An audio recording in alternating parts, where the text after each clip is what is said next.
दोस्तों, गीता अध्याय 17 श्रद्धा त्रय विभाग योग के अंत में श्री कृष्ण ने अर्जुन को बताया था कि हे धनंजय, परम सत्य भक्तिमय यज्ञ का लक्ष्य है और उसे सत शब्द से अभिहित किया जाता है।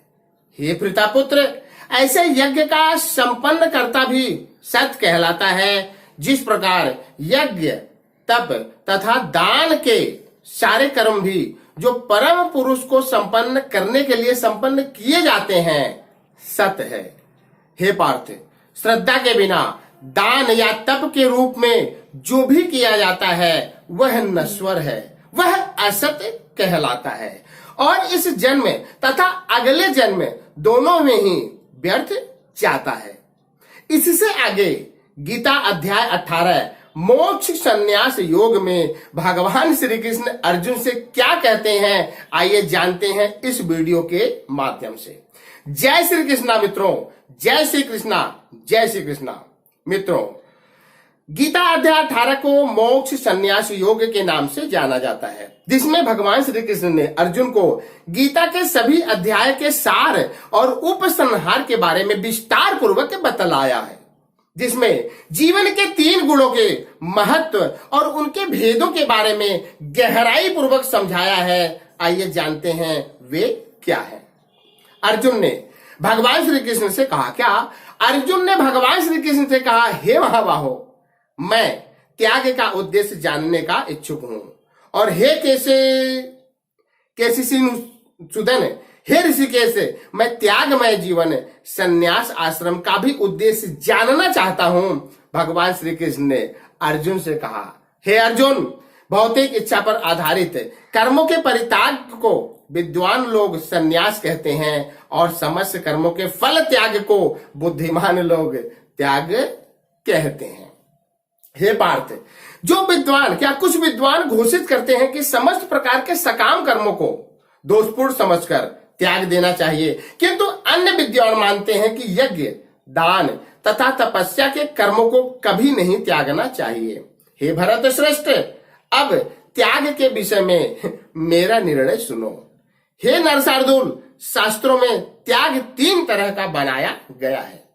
हे कुंती पुत्र, यज्ञ, दान तथा तपस्या के कर्मों का कभी परित्याग नहीं करना चाहिए, उन्हें अवश्य संपन्न करना चाहिए। निसंदेह यज्ञ, दान तथा तपस्या महात्माओं को भी शूद्र बनाते हैं। हे धनंजय, इन सारे कार्यों को किसी प्रकार की आसक्ति या फल की आज्ञा के बिना संपन्न करना चाहिए। हे पृथापुत्र, इन्हें कर्तव्य मानकर संपन्न किया जाना चाहिए, यही मेरा अंतिम मत है। हे अर्जुन, क्या हे अर्जुन, भगवान श्री कृष्ण अर्जुन से क्या कहते हैं, हे अर्जुन, निर्दिष्ट कर्तव्यों को कभी नहीं त्यागना चाहिए। यदि कोई मोहवश अपने नियत कर्मों का परित्याग कर देता है तो ऐसे त्याग को तामसी कहा जाता है। हे महाबाहो, जो व्यक्ति नियत कर्मों को कष्टप्रद समझकर या शारीरिक क्लेश के भय से त्याग देता है, उसके लिए कहा जाता है कि उसने यह त्याग रजोगुण में किया है। ऐसा करने से कभी त्याग का उच्च फल प्राप्त नहीं होता। हे अर्जुन, क्या भगवान श्री कृष्ण अर्जुन से फिर कहते हैं कि हे अर्जुन, जब मनुष्य नियत कर्तव्य को करणीय मानकर करता है और समस्त भौतिक संगति तथा फल की आसक्ति को त्याग देता है तो उसका त्याग सात्विक कहलाता है। हे पार्थ, सतोगुण में स्थित बुद्धिमान व्यक्ति जो न तो अशुभ कर्म से घृणा करता है और न शुभ कर्म से लिप्त होता है, वह कर्म के विषय में कोई संशय नहीं रखता। हे कुंती पुत्र, निसंदेह किसी भी देहधारी प्राणी के लिए समस्त कर्मों का परित्याग कर पाना असंभव है, लेकिन जो कर्म फल का परित्याग करता है वह वास्तव में त्यागी कहलाता है। हे धनंजय, जो त्यागी नहीं है उसके लिए इच्छित इष्ट, अनिच्छित अनिष्ट तथा मिश्रित, ये 3 प्रकार के कर्म फल मृत्यु के बाद मिलते हैं, लेकिन जो सन्यासी हैं उन्हें ऐसे फल का सुख दुख नहीं भोगना पड़ता।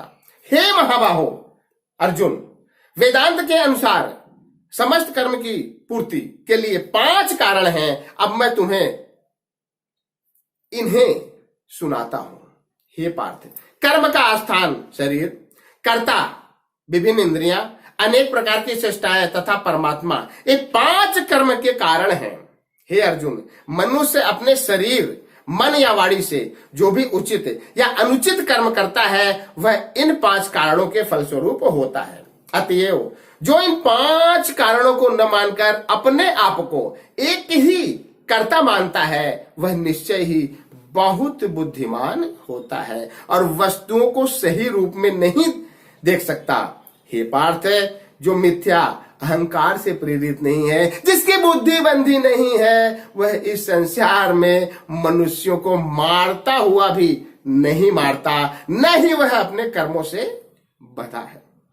हे अर्जुन, ज्ञान, ज्ञेय तथा ज्ञाता, ये तीनों कर्म को प्रेरणा देने वाले कारण हैं। इंद्रियां कारण, इंद्रियां करण, कर्म तथा कर्ता, ये 3 कर्म के घटक संगठक हैं। हे धनंजय, प्रकृति के गुणों के अनुसार ही ज्ञान, कर्म तथा कर्ता के 3 भेद हैं। अब तुम मुझसे इन्हें सुनो। हे कुंती पुत्र, जिस ज्ञान से अनंत रूपों में विभक्त सारे जीवों में एक ही अविभक्त आध्यात्मिक प्रकृति देखी जाती है, उसे ही तुम सात्विक जानो। हे अर्जुन, जिस ज्ञान से कोई मनुष्य शरीरों में भिन्न भिन्न प्रकार का जीव देखता है, उसे तुम राजसी जानो। हे कुंती पुत्र, वह ज्ञान जिससे मनुष्य किसी प्रकार के कार्य को जो अति तुच्छ है सब कुछ मानकर सत्य को जाने बिना उसमें लिप्त रहता है, तामसी कहा जाता है। हे पार्थ, कर्म नियमित है और जो आसक्ति, राग या देश से रहित कर्मफल की चाह के बिना किया जाता है वह सात्विक कहलाता है। हे धनंजय, जो कार्य अपनी इच्छा पूर्ति के निमित्त प्रयास पूर्वक एवं मिथ्या अहंकार के भाव से किया जाता है वह रजोगुणी कहा जाता है। हे महाबाहो, जो कर्म मोहवश शास्त्रीय आदेशों की अवहेलना करके तथा भावी बंधन की परवाह किए बिना या हिंसा अथवा अन्यों को दुख पहुंचाने के लिए किया जाता है वह तामसी कहलाता है। हे अर्जुन, जो व्यक्ति भौतिक गुणों से के संसर्ग के बिना अहंकार रहित संकल्प तथा उत्साह पूर्वक अपना कर्म करता है और सफलता अथवा असफलता में अविचलित रहता है वह सात्विक कर्ता कहलाता है। हे पार्थ, भगवान श्री कृष्ण अर्जुन से और आगे क्या कहते हैं? हे पार्थ, जो कर्ता कर्म तथा कर्म फल के प्रति आसक्त होकर फलों का भोग करना चाहता है तथा जो लोभी, सदैव ईर्ष्यालु, अपवृत्त और सुख दुख से विचलित होने वाला है वह राजसी कहा जाता है। हे अर्जुन, जो कर्ता सदा शास्त्रों के आदेशों के विरुद्ध कार्य करता हुआ, जो भौतिकवादी, हठी कपटी तथा अन्यों का अपमान करने में पटु है तथा जो आलसी है, सदैव खिन्न तथा काम करने में दीर्घ श्रुति है वह तमोगुणी कहलाता है। हे धनंजय, अब मैं प्रकृति के 3 गुणों के अनुसार तुम्हें विभिन्न प्रकार की बुद्धि तथा घृति से विषय में विस्तार पूर्वक बतलाऊंगा, तुम इसे सुनो। हे पृथापुत्र, वह बुद्धि सतोगुणी है जिसके द्वारा मनुष्य यह जानता है कि क्या करनी है और क्या नहीं है, किसी से डरना चाहिए, किसी से नहीं डरना चाहिए, क्या बांधने वाला है और क्या मुक्ति देने वाला है। हे प्रतापुत्र, जो बुद्धि धर्म तथा अधर्म, करणी तथा अकरणी में भेद नहीं कर पाती वह राजसी है। हे पार्थ, जो बुद्धि मोह तथा अहंकार के वशीभूत होकर अधर्म को धर्म और धर्म को अधर्म मानती है और सदैव विपरीत दिशा में प्रयत्न करती है वह तामसी है।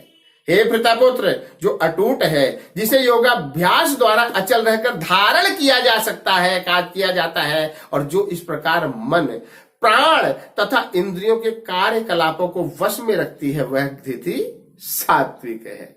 लेकिन हे अर्जुन, जिस धृति से मनुष्य धर्म, अर्थ तथा काम के फलों में लिप्त बना रहता है वह राजसी है। हे पार्थ, जो धृति स्वप्न, भय, शोक, विषाद तथा मोह से परे नहीं जाती, ऐसी दुर्बुद्धि धृति तामसी है। अब मुझसे 3 प्रकार के सुखों के विषय में बारे में सुनो। क्या?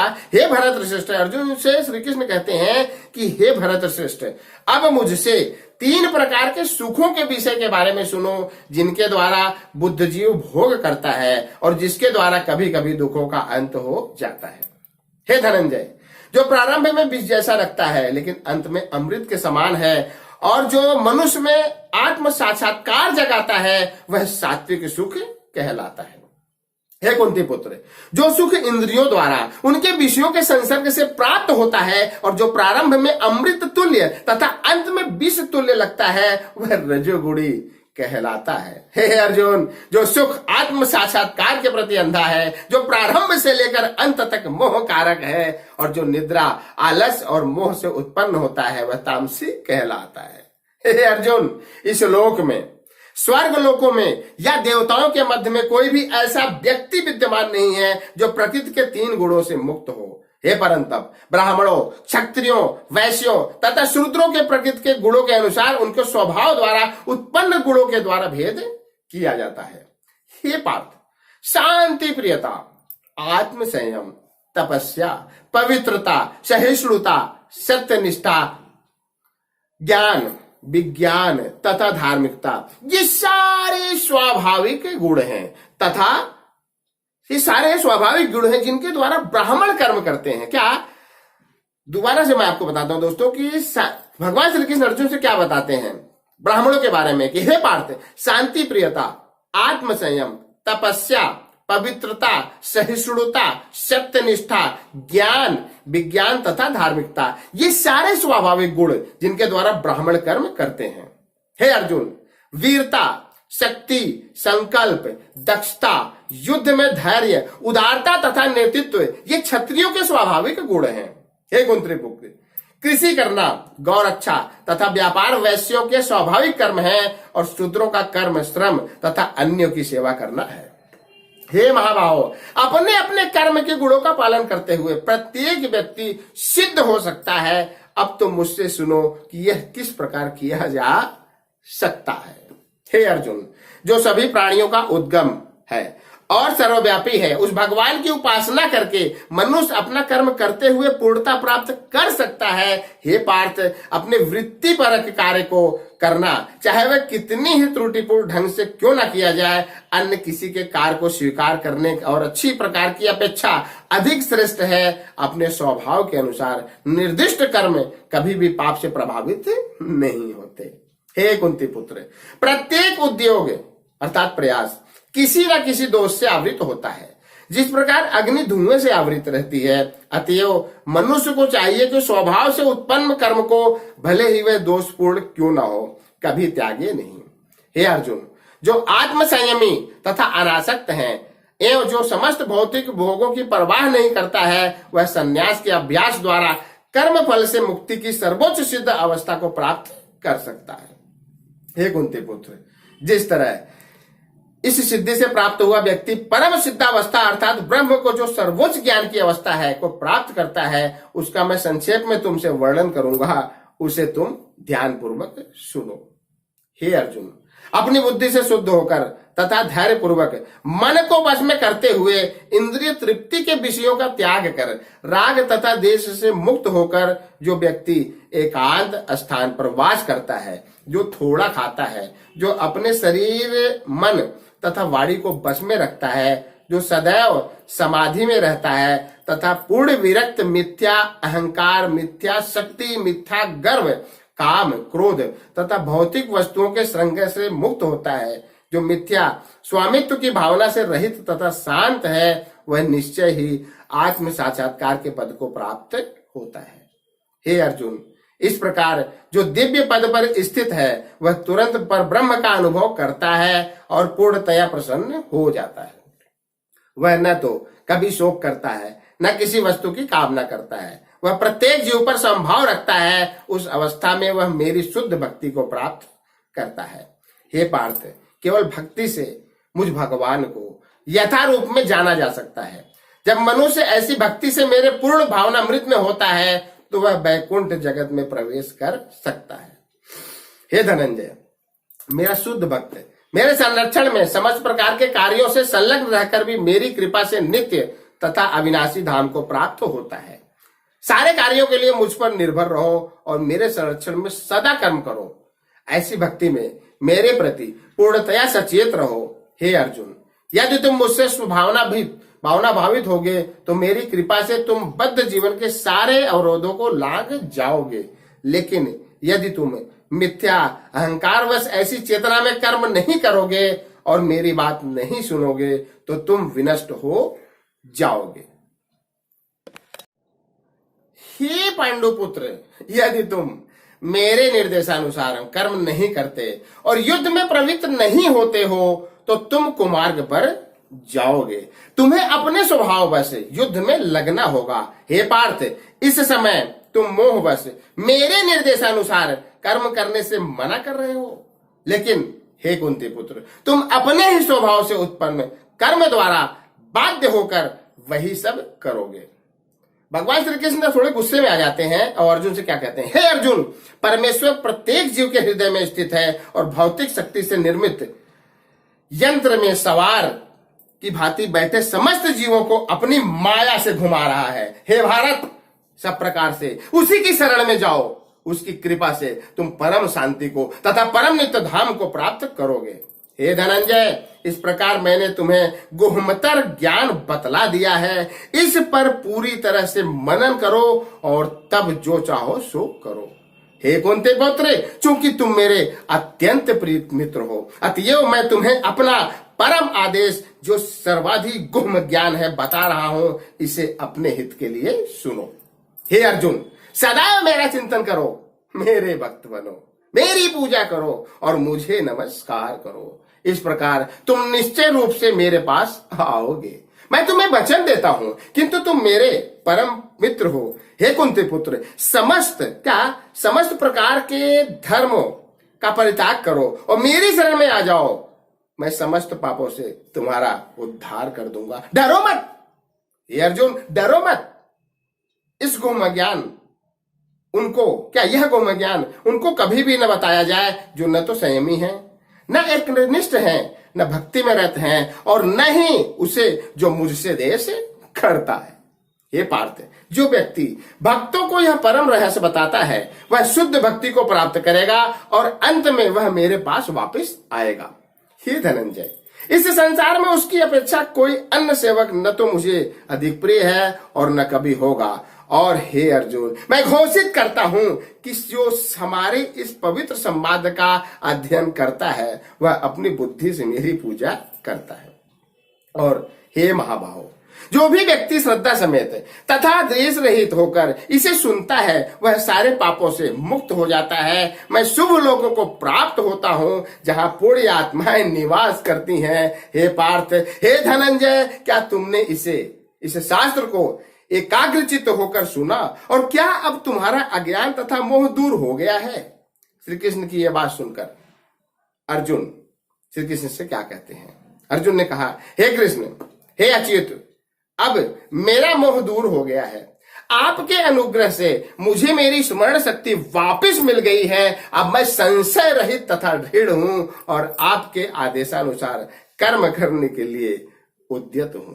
दोस्तों, यह गीता का 18वां अध्याय जिसे मोक्ष संन्यास योग के नाम से जाना जाता है, यह यहां पर समाप्त होता है। यहां पे कृष्ण और अर्जुन की बातें समाप्त होती हैं और फिर हम अब कैमरे को लेके चलते हैं हस्तिनापुर, जहां पे धृतराष्ट्र, हस्तिनापुर नरेश धृतराष्ट्र, जिन्हें अर्जुन और श्री कृष्ण की बातें जो हो रही हैं संजय सुना रहे थे वेद व्यास के द्वारा दी गई दिव्य दृष्टि द्वारा। अब संजय धृतराष्ट्र से क्या कहते हैं? संजय ने धृतराष्ट्र से कहा, हे राजन, इस प्रकार मैंने कृष्ण तथा अर्जुन इन दोनों महापुरुषों की वार्ता सुनी और यह संदेश इतना अद्भुत है कि मेरे शरीर में रोमांच हो रहा है। हे राजन, महर्षि व्यास जी की कृपा से मैंने ये परम गुह्य बातें साक्षात कृष्ण के मुख से अर्जुन के प्रति कही जाती हुई सुनी।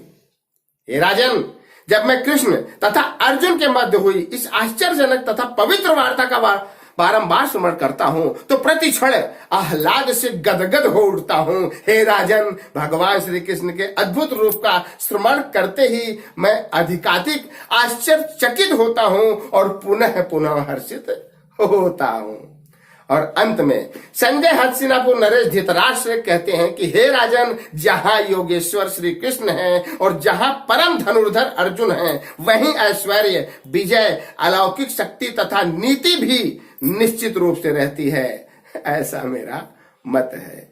दोस्तों, हमने 1 जनवरी 2021 से Gita series, operation Gita series की शुरुआत की थी और 30 अप्रैल 2023, 4 महीने के अंदर मुझे 1 से 18 अध्याय का गीता के सीरीज जो है पूरी करनी थी।